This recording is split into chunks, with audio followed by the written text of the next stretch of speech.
Hey guys, what's up? Welcome back to my channel. So if you cannot tell from the title, I'll be showing you all how I prepare my hair for a protective style. So with that being said, I do like to blow it out, and then as you'll see in this video as well, I'll be dusting my ends just a little bit. My ends aren't too bad, but I will. And then off camera, what I'll be doing after this video is sectioning my hair off and just loosely twisting it to prepare it for my protective style, which will be a box braids that I'll be installing myself. But other than that, yeah, just keep watching, and I'll see y'all on the next one. Alright guys, so my hair is freshly washed. I did wash it the day prior, and I didn't moisturize it at all just because I'll be moisturizing it here in this video.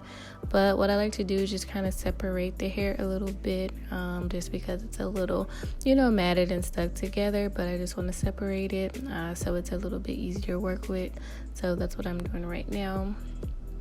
Then I will be going in with some aloe just to dampen the hair a bit and soften it up, and then I'll be going in and moisturizing each section.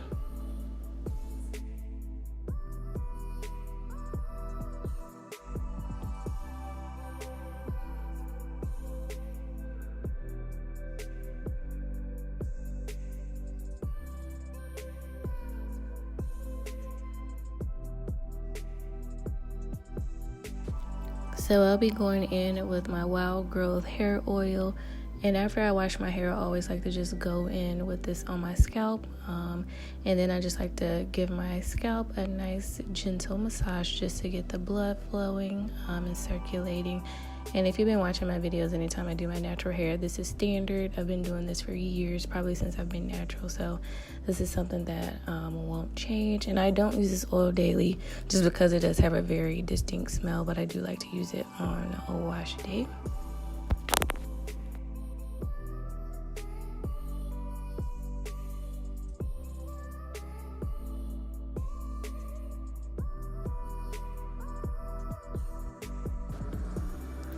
Now that the massage is out of the way, I'm just going to separate my hair into 4 sections. So as you can see, I'm pulling this section out of the way, and then I'll be going in and separating this section into 2 as well.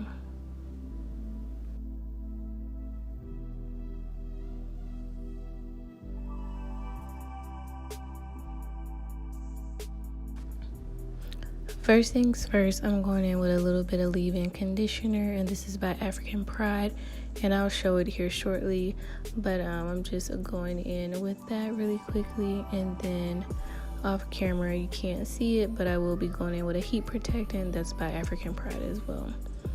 But here I'm just taking my pick, raking it through, and going ahead and twisting this section and getting it out of the way. I'll be doing the same thing and applying the same products to the other sections.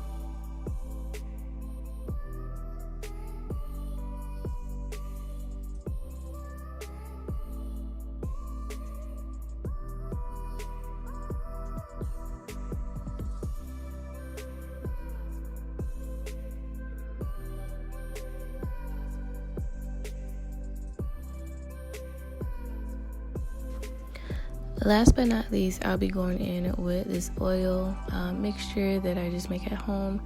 It has coconut oil, olive oil, some Jamaican black castor oil, and something else. I'll leave it here on the video, but I use it on my body as well, and I just like to go in and make sure that I just sealed all that moisture in before I go in with the heat.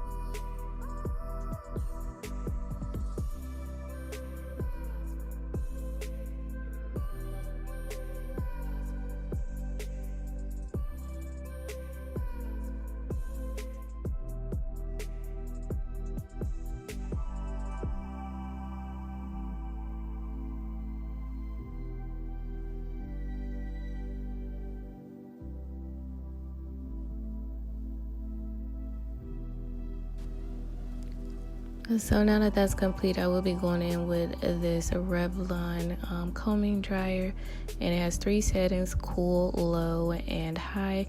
And I'll be using all 3 settings, and I'll be starting off on cool, just to kind of get those ends detangled. Then I'll transition to low heat, and then for the last part, once the hair is mostly stretched, I'll go in with high just to straighten out those ends and the shaft of the hair a little bit more.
Once I'm done blow drying each section, I like to pick through to make sure there aren't any kinks, just to see if I need to pass through this section one more time, which you can see me doing here.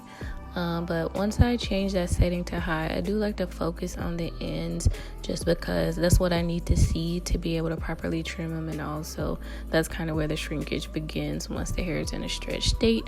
And then it's just a little harder to really see those ends, and so I don't want to, snip off more than I have to. And once I'm completely done with that section and it's, straight enough for me to see those ends, I'm just going to go ahead and twist it and pin it up and move it out of the way. And then I'll proceed to the next section.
If you're wondering if you should purchase this hair dryer, I would prefer, honestly, an old school blow dryer with a comb attachment that's horizontal versus, the traditional blow dryer with the comb at the end of the funnel. Those work just fine too, but I prefer an old school one. I feel like it gets my hair, as close to straight as I need it to in a blown out state. As you can see, and what you'll see at the end of the video when I'm completely done, is that this is just really a nice blowout. This is what this blow dryer provides for me, just a nice blowout. My hair won't be, you know, anywhere near straight, and I'm not trying to get it straight, but I would prefer just a little better blowout just so I can see those ends a little bit better. But nonetheless, if it's something that, you know, you're looking to purchase and you want to know, should you do it, should you not do it, honestly, you're not missing anything.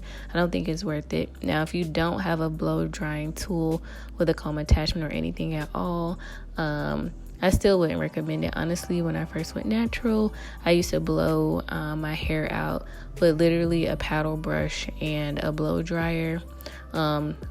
And that worked just fine, honestly. And I felt like I think I got a better blowout then. But this is super easy to use if you're just looking to, you know, get your hair taken care of like fairly quickly. You know, if that's something that you're looking for, something quick and convenient, then go for it. But nonetheless, I'll stop talking for a little bit and I'll, you know, come back once I begin trimming my ends and kind of talk you through what that looks like.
So next, I'm just going to go in bit by bit, section by section, and dust my ends.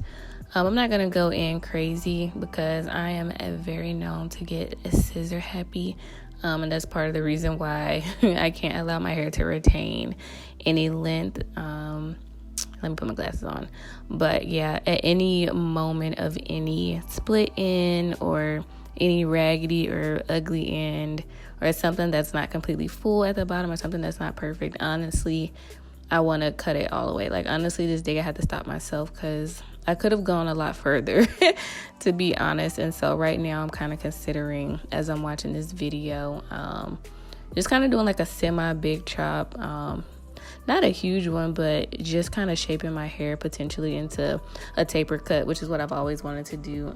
But looking at this video, I'm thinking my ends aren't looking as great as I thought they did the day that I filmed it. But nonetheless, yeah, so I'm just taking bit by bit, section by section. I'm not a professional, and honestly, my hair kind of grows into the shape that I cut it into years ago, and so that's kind of what I'm working with. But nonetheless, try it at home if you're trying to save some money. Try it at home if you don't trust anybody. I mean, the worst that could happen is that it just grows back. But yeah, so this is kind of how I take care of my own hair at home.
So now I'm just going to continue to dust those ends a little bit. And other than that, y'all, this is the end of the video. So thank you for staying tuned this long. You can feel free to watch to the end and just to see the finished ultimate product and kind of see how it looked, a little bit better prior to, when we started the video. But other than that, make sure you like, comment, and subscribe. And I'll see y'all on the next one. Bye, guys.